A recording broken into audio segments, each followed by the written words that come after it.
Okay, so if you missed doing this graphing motion experiment with us, what we're trying to do is make some predictions. You need to make predictions of each of these before you watch what I'm doing. And the way that you make those predictions is by thinking about starting and ending values. And what we've learned is that the slope of a position time graph tells us what the velocity value should be. The slope of a velocity value tells us what an acceleration the slope of a velocity time graph tells us what the acceleration value should be. So the first of these experiments is to move the cart at a constant speed quickly toward the sensor. The sensor's here. This is where position is 0. So I'm going to go ahead and hit collect on my, actually I need to set up my time to end the collection manually. I'm going to go ahead and hit collect, and I'm going to begin moving this at a constant speed-ish towards the sensor, and then I'm going to hit stop. And if I zoom in here, this is what we see. This has some motion before the constant speed and after the constant speed. So really we're just paying attention to this segment right in here, and that is what we should see for that. Okay, this is a position time graph. If I switch this over to a velocity time graph, you can see that the times that we're paying attention to are these ones right in here. And look at what the velocity is doing down there. It is relatively constant. It's not perfect because I'm not a robot. And so then if we switch to our acceleration graph, we can see that during this time when it was a sloped line right there, it was approximately 0. You might be like, that doesn't look approximately 0, Mr. Ship. Yeah, I mean, I know it doesn't look approximately 0, but that's because we're zoomed way in. The acceleration due to gravity is like 10. So if I move this so that I can see, similar to acceleration due to gravity on here, you can see that this middle section right here is not got a lot of variation. And if you think about it, it's got some above and some below the line. It's not the best example of constant speed. That's because it's a combination of my error with the fact that this is a calculation of a calculation that has a little error, so that makes it look even bigger. We're going to start a new one of these and do the second one. We're moving the cart at a constant speed away from the sensor, so I'm going to hit collect and move it at a constant speed away from the sensor, at least as constant as I can make it. That is not very constant. That's okay. We're going to stop right there. Oop, we did not stop. Let's go. Again, you can see that the acceleration during most of this is, oh, actually the scale of that got way off. So let's look at the position graph. You should have made a prediction. Forgot to remind you that. But the part where I was going pretty constant speed is, you know, this part right in here, that's pretty constant. So that's what we should have seen on our position graph. How does that correspond to velocity graph? Well, if I change this to a velocity graph, I should see that we had a relatively constant, non-zero, positive speed. Why is it positive? It's because the position graph had a positive slope, and we learned that the slope on a position graph tells us velocity. So since the position graph has a positive slope during this, that's this part right here, that positive slope corresponds to a constant positive value for the velocity. Now, if we look at the acceleration graph, well, we learned that the acceleration is the slope of the velocity graph, and the velocity graph's mostly a 0 slope. It should be 0 if I were more robotic. And if I look at it, it is kind of 0, but even if I zoom in here to see a little detail, you can see that it's bouncing around. If we focus in on here, it's kind of bouncing around the 0 line, some above, some below, that it can't decide. That's because my hand was jittery a little bit. The third one on here is to move away from the sensor at a constant speed, stop for a bit, and then move away at a faster constant speed. So let's try that one. Move away at a slow constant speed, stop for a bit, and then move away at a fast constant speed. Okay, and oh man, my arms got in the way of the sensor at the end there. Let's take a look at what we see on our position time graph.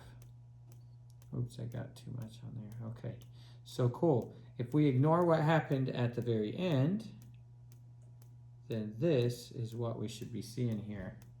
We could move up a little bit. So we should have an angle during the first part where I was going away at a constant speed, a flat line in the middle. That's really important. And then at the end, we've got I can't see, at the end we've got a constant steeper. It's steeper because it's faster. On a position time graph, the slope is the speed, so the steeper this angle, the faster it's going. If we take the same thing, look at our velocity graph. This one here has, let me zoom in a little bit so we can see. It kind of got thrown off by the extra stuff at the end.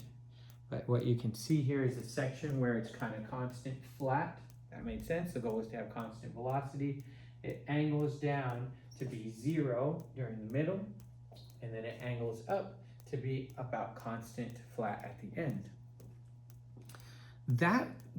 This is the hardest one to interpret. I kind of think that we ought to be thinking about it in 5 chunks. There's flat chunk, angled chunk, flat chunk, angled chunk, flat chunk. Okay, and if we think about what we should learn about acceleration, it's that the slope of the velocity time graph is the acceleration. So the slope is about 0. Here we have a negative slope, 0, positive slope, 0. Let's see if we can find that somewhere in between like 3 and 2.5, 3.5 seconds, and 11 seconds. So let's see what we got here. In the same section between about 2.5 seconds, let's see. It's going to be here, to 11. We got to get that jitteriness off of there. That right about there is it. And then if we zoom this in, can you see that what we have is a flat part? Well, the flat part on the velocity graph means no acceleration. There was no slope on the flat part.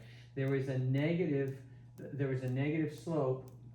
It might be even better just to show both of them. Let's overlay them and zoom in. Okay, can you see that where there was a velocity that was not changing, we had approximately 0 acceleration because there's no slope here. That means we had no acceleration.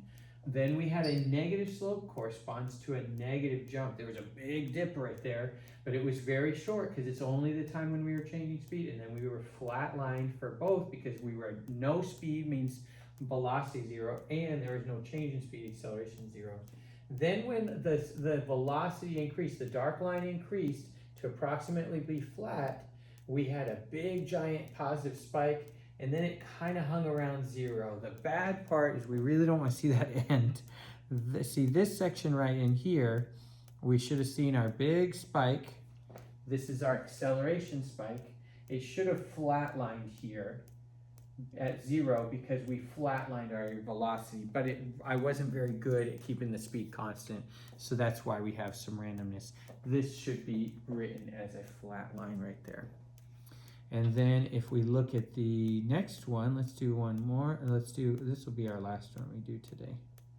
So the last one says we're going to hold the cart at the top of the ramp for a few seconds and then release it, allowing gravity to accelerate. So we're going to have to somehow get this ramp elevated. Maybe I could get something like a book. I got one right over here.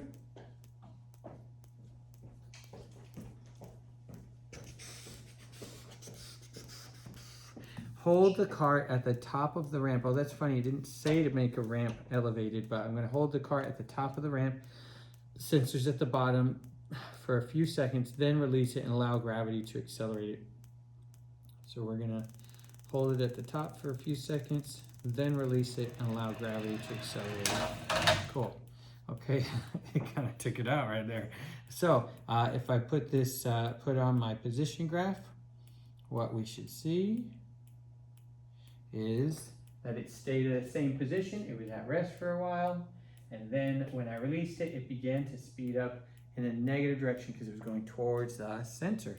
Switch that to a velocity graph, and what we see, ignore the part at the end where it got rammed, and we should see that it was 0 velocity when it was at rest, and then it began to move in a negative direction because the sign of the velocity tells us the direction of motion. And then if we look at the acceleration graph, shoot, it's the slope of this. I expect to see no slope at the beginning, no velocity, and therefore no acceleration. Hold on. If actually I take this section right here and I just zoom it, whoa.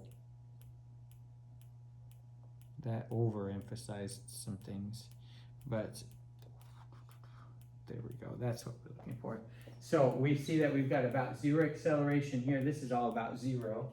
And then we spent a lot of time in the negative. There was some weird blip here. I don't know exactly what that was about. Maybe my hand passing in front of it or something like that. But we should have a constant negative value right there. So that is 1 through 4. Why don't I just do 5? I'm going to do 5. So we're going to go ahead and collect 5 right now. If I come and take 5, this one I'm supposed to have it coast up the ramp. Oh shoot, I did that one wrong. The sensor's supposed to be at the top of the ramp. Oh, my bad. My bad. Let me go back to do 4 again. Maybe I'll cut this out. Maybe I'll clip it. Okay, if the sensor's at the top of the ramp and I hold it at the top, it should have looked like this. It should have had, try and reach underneath it. Okay. So this is number 4 properly. Oops. I gotta read my own directions. This is number 4 properly, and the position graph should start near 0. It's not quite actually at 0, because but it should start near 0. It's constant, and then it constant position, and then it increases in speed, which means it's going. This is kind of the reverse of our bowling ball in a little bit. The velocity graph is it's got when the velocity was 0, because it was at rest, then the velocity was 0. Then when it began going down the ramp, it actually had an increase in velocity. It was nearly constant. I don't know what happened at the end there. Something goofy happened, but it should have been constant. And that's all we cared about right there, is that segment right there. Now if we go and switch to the acceleration graph, I'm going to turn off the position one, turn on acceleration. Then what happened here? So remember, the purple line is our velocity. So we had no acceleration and no velocity, but then when the velocity happened, the purple line is going up, but the pink line is staying constant. That's because the acceleration is the rate of change of velocity. So since the velocity is increasing in a constant rate, that really means that the acceleration is a constant value. Like each second, it was going up by how much? By around 0.4 meters per second. It was going up each second. Okay, hopefully that helps. I'm gonna skip doing number 5. Shoot. I'm gonna go ahead and just do it. Why not? Why not? Can do it. Okay, I'm gonna hit collect. I'm gonna shoot it up the ramp and let it go back down there. Okay, cool. What's this look like on a position time graph? I'm just too curious, I want to see it. Take a look at that. Oh man, your math teacher would be proud. That right there, my folks, is called a parabola. It's called a parabola, right? It looks like a happy parabola, doesn't it? It looks kind of like a smile. When I smile, you smile. Okay, it looks like a smile. That type of parabola right there. And where's the 0 mark? You can see that the 0 mark's at the bottom. That tells us that we are changing the rate that we change position. So it should be nice and swoopy. Look at the velocity graph. This is what our velocity graph should look like. It started with a negative velocity. Does that make sense? Let me back up here. Does that make sense that when the position had a negative slope right up here, that I had a negative velocity and it got less and less and less velocity until the slope of this tangent line right here is, so at any point that it's on a curve, we can't actually talk about the slope of the curve because curves don't have a slope, but you can do what's called a tangent line. And check it out, I'm gonna go in here and turn on the tangent line. right there. And you can see that as we move across here, there's a little black line that shows us the tangent line for that. And the tangent line just is a point that only hits that one point on there. It's a line that only hits that one point on your curve. So the slope of that tangent line is 0. As I go through, you can see that the acceleration, the slope of the velocity line on the bottom, that slope is nearly constant the whole time. The slope on this one is changing the whole time, and it's positive at the end, which means that that's the time when it turned and started going the other way. There's a special moment here where it stopped in the middle. And if we look at an acceleration graph, this is kind of surprising to some folks. We look at the acceleration graph, it was actually, here I'll even show it with the position graph up there so you can see. Okay, during the acceleration time, it was actually a positive. There was a little weirdness that happened at the beginning there, but even when I had, let me turn off tangent, that's a little distracting. Even when I had a negative velocity, I still had a positive acceleration because it's all part of a positive parabola. So over here, I've got positive acceleration because my velocity was negative, it got less negative and less negative and more positive and more positive. Less negative is the same way, same more positive, except for they didn't get in positive range yet. Okay, hopefully that helps. And we'll see you the next time I do a video.